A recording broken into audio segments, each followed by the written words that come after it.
Hello, my name's Hannah. I'm going to be performing my head-to-toe assessment. First, I'm going to start by performing hand hygiene and pulling my patient's curtain closed for privacy. I want to introduce myself and check for my 2 patient identifiers. So, hi sir, my name's Hannah. I'm going to be your nurse today. I'm just going to look at your wristband. Can you tell me your name and date of birth? Justin Gomes Rodby, 1/11/1993. Perfect. So, I checked my 2 patient identifiers. And what brought you in today, Justin? Just a general checkup. And what month is it? November. And can you tell me where you are right now? I'm at the doctor's office. Perfect. So my patient is alert and oriented times 3. And do you have any medication allergies or food allergies? No, I don't. Okay. And on a scale of 1 to 10, are you having any pain right now? No. Okay, so my patient doesn't have any pain. He also doesn't have any allergies.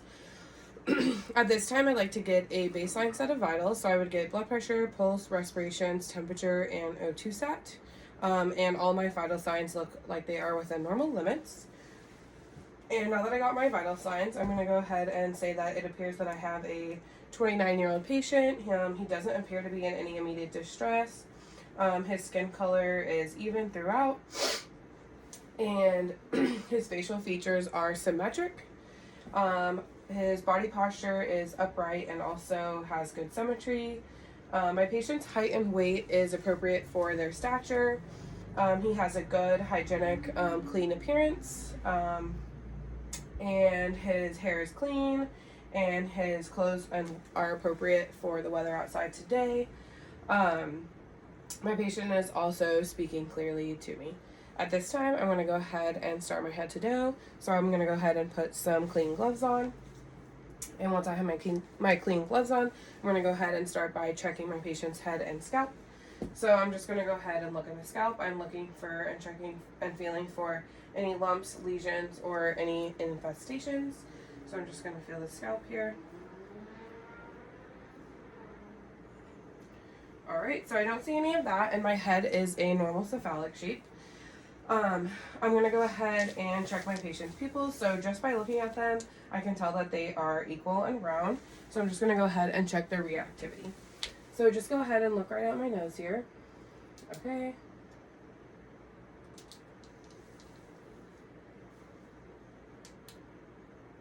Perfect. So my patient's pupils both react to light. And I'm just going to go ahead and have you look at the tip of this pen here. And I'm going to bring it to your nose. All right, perfect. So my patient's eyes accommodate bilaterally. I'm also going to go ahead and pull down on the eyelids, checking the conjunctiva and the sclera. So I'm just going to pull down here. So my conjunctiva is pink and my sclera is white. I would also go ahead and check my patient's vision at this time using a Snelling chart, and my patient does have 20/20 vision in both eyes.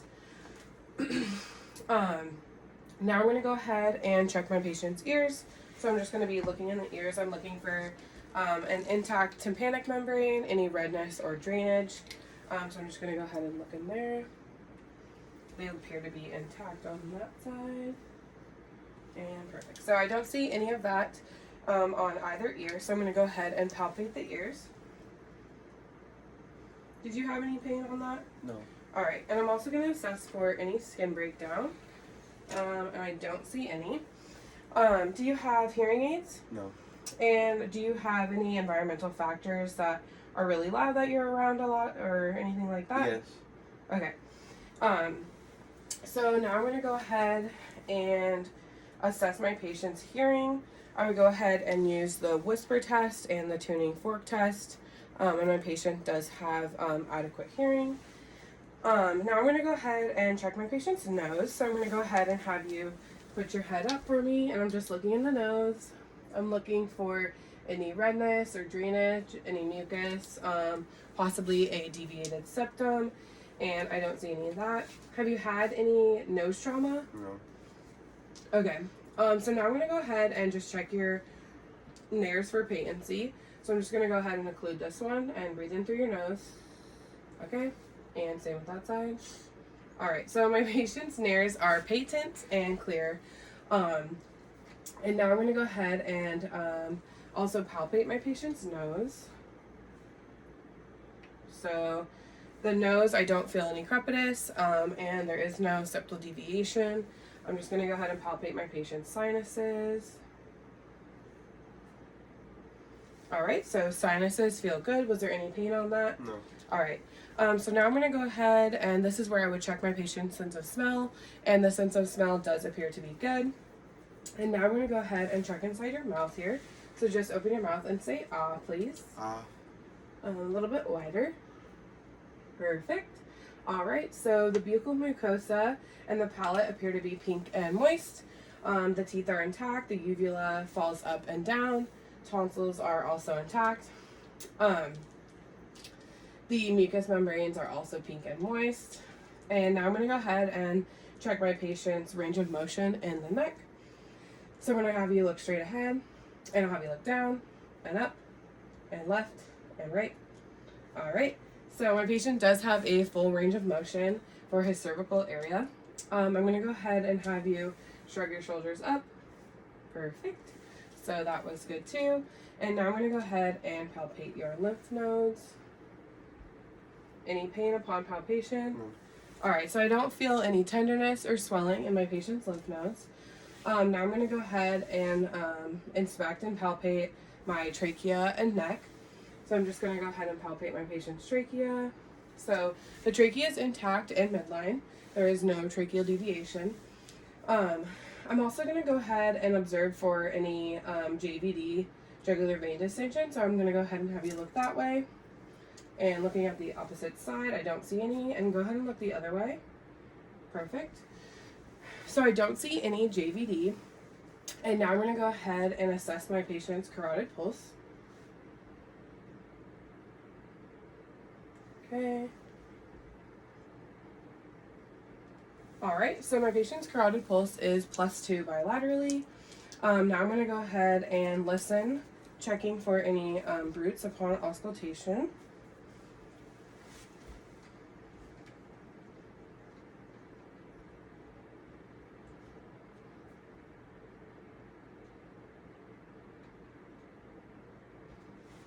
Okay, so I don't see or don't hear any bruits upon auscultation.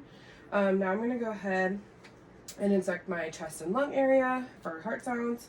I'm going to go ahead and check for any labored breathing or accessory muscle use, and I don't see any of that with my patient. And now I'm going to go ahead and listen to my lung sounds in 6 different fields. I'm going to be listening to second and third intercostal space midclavicular, third and fourth intercostal space mid-axillary, bilaterally, and subscapulary bilaterally. So with each spot, I would have my patient inhale and exhale. So my patient's lung sounds are clear in all 6 fields. There's no wheezing, no crackles, no bronchi, or anything like that. Now I'm going to go ahead and listen to my patient's heart sounds. So I'll go ahead and listen for heart sounds and murmurs. I'll use heart sounds using my diaphragm and listen for heart sounds or murmurs with the bell side.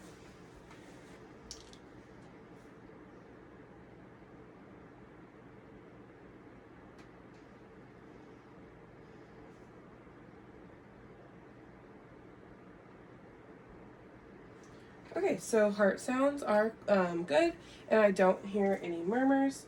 I'm going to go ahead and check for respiratory expansion. It appears to be equal bilaterally.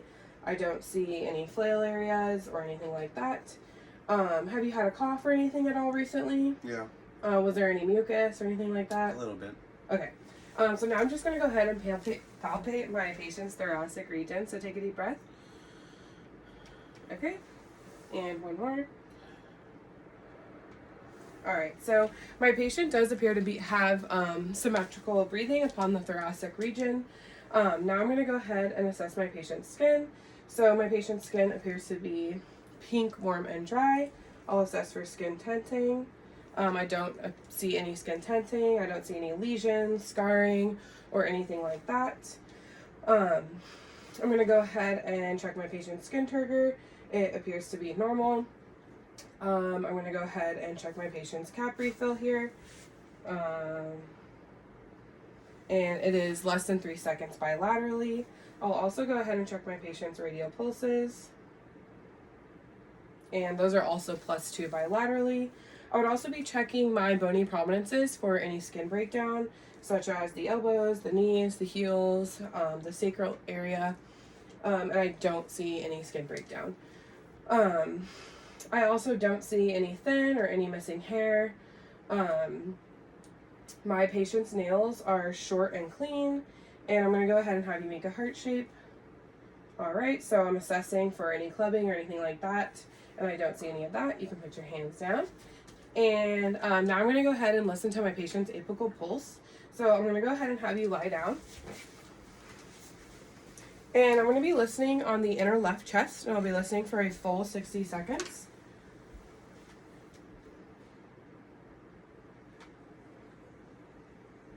Alright, so after a full 60 seconds, my patient's apical pulse is 86, and it just does sound loud and regular. I don't hear any abnormalities.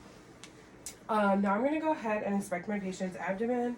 The contour appears to be flat and round. The umbilicus is midline. I'm going to be keeping my patient's shirt on during this assessment just for the video. The skin color appears to be even throughout. I don't see any lumps. I don't see any distension. I'll assess for tenderness and swelling. And skin is consistent in the whole area. And I'm going to go ahead and listen to my patient's bowel sounds. I would also listen for abdominal aortic brutes. So I'm going to listen to bowel sounds starting in my patient's right lower quadrant. Going in a clockwise motion. Okay, so I do hear bowel sounds in all 4 quadrants. And I'm going to go ahead and palpate my patient's abdomen at this time. I'll be palpating for any pain or tenderness. Justin, if you have any pain upon my palpation, just let me know so I can stop. Okay.